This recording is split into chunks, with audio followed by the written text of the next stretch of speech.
Thomas the Tank Engine was feeling bright and cheerful. It was a splendid day. "Good morning," he whistled to some cows, but the cows didn't reply. "Never mind," said Thomas. "They're busy with their breakfast." Next, he saw Bertie. "Hello, Bertie. Care for a race today?" But all Bertie could say was, "Ouch! That's another hole in the road."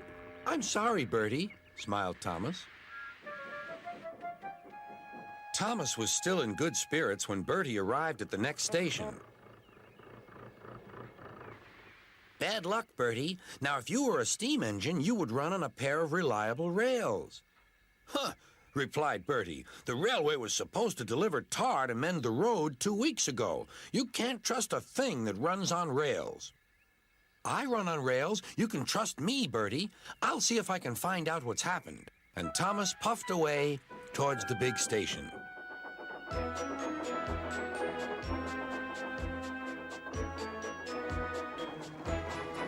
James was snorting about in the yard. "It's too bad," he grumbled. "Percy goes to work at the harbor, and I do his job, here, there, and everywhere. Take that!"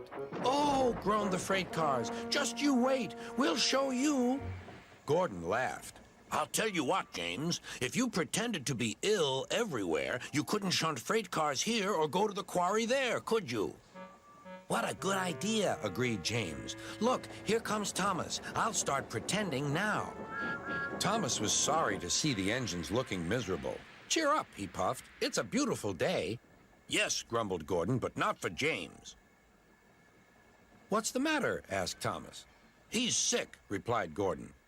"Yes, he is. I mean, I am," stuttered James. "I don't feel well at all." "Don't worry," said Thomas kindly. "I'll help out if you're ill." Gordon and James snickered quietly to each other.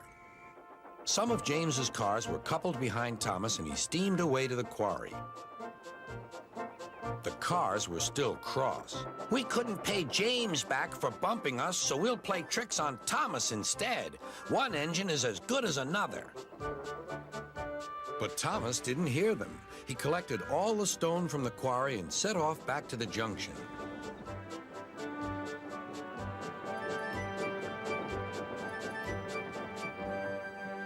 Danger lay ahead. "Now for our plan," giggled the cars. "Go faster, go faster." They pushed Thomas over the switches. "Slow down," called Thomas's driver, and applied the brakes.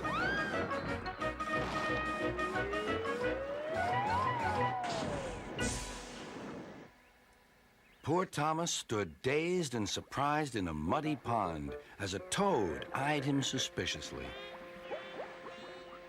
"Bust my buffers," muttered Thomas. "The day started so well, too." Duck pulled away the cars, and Edward helped Thomas back to the junction. Suddenly, Thomas remembered the missing tar.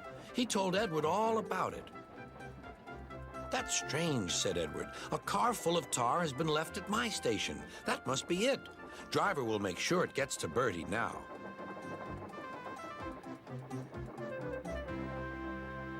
Later, James spoke to Thomas.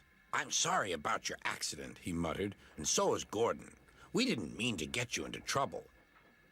"No, indeed," spluttered Gordon. "A mere misunderstanding, Thomas. All's well that ends well." Just then, Bertie arrived. He looked much more cheerful.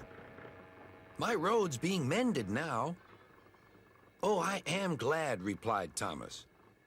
"Thanks for all you did," added Bertie. "Now I know I can trust an engine, especially if his name is Thomas." Gordon and James puffed silently away to the shed, but Thomas still had company. "Well, well," he sighed, "what a day for surprises." The toad, who was looking forward to a ride home, noisily agreed.